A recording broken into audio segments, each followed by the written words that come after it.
Hey guys, welcome back.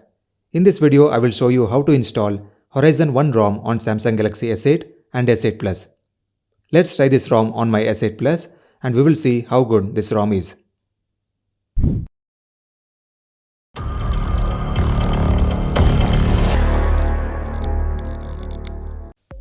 Before we start, you need to have a rooted phone with TWRP recovery installed.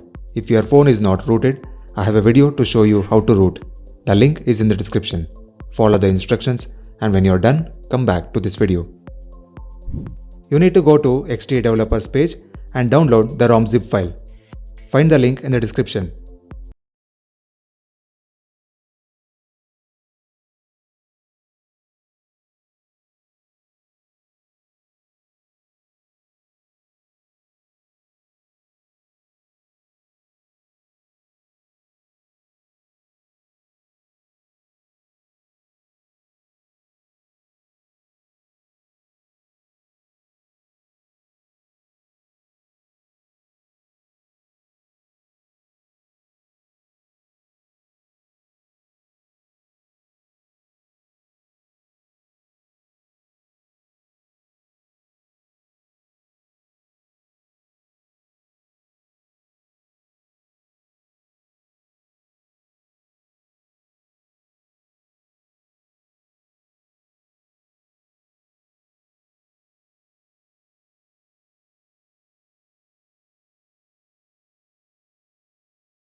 I find call recording very useful, so I select that.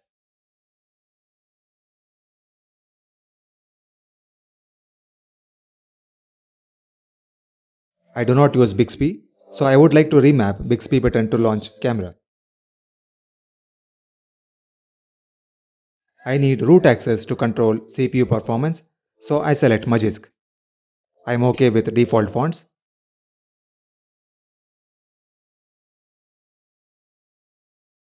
Let's install Viper for Android, One UI 2.1 keyboard, dual speaker mod. Click on Next to begin installation.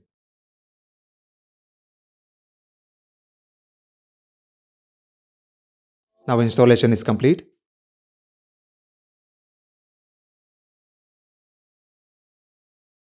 Let's reboot system. Remember, the first boot will take some time, so don't panic.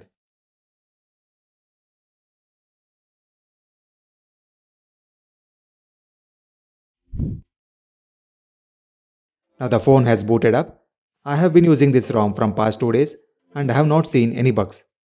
Going to software information, we can see this ROM is based on One UI 1.5. Only the launcher and keyboard are ported from One UI 2.1. Let's hope we get a ROM which is entirely based on One UI 2.1 very soon. Let's verify root access. As you can see, we are rooted. Vivo LTE is supported in this ROM. Viper for Android is working. Call recording is also working fine.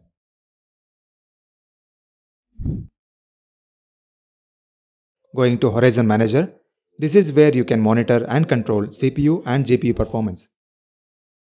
You have overall stats to see CPU, GPU and battery temperature. Going to device, you can see your device details. You have more details on memory and inputs as well.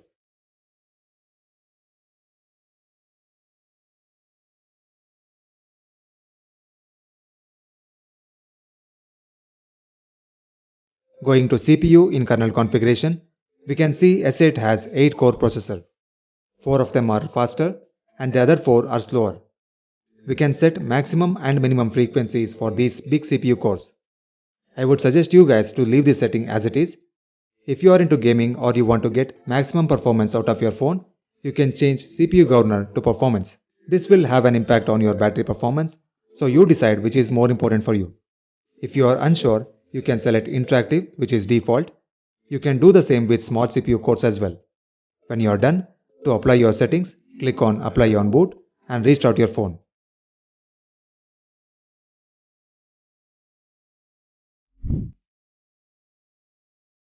Going to GPU, you can set maximum and minimum frequencies here as well. For high performance, you can change GPU governor to booster. This is all you need to do. You can play around with rest of the settings, but just know what you're doing. Talking about performance, there is no lag and no heating issues while playing games. Battery performance is also very good. Benchmark scores of this ROM is the best. Mind you, this is with default CPU settings. This ROM is a king. That's all I can say.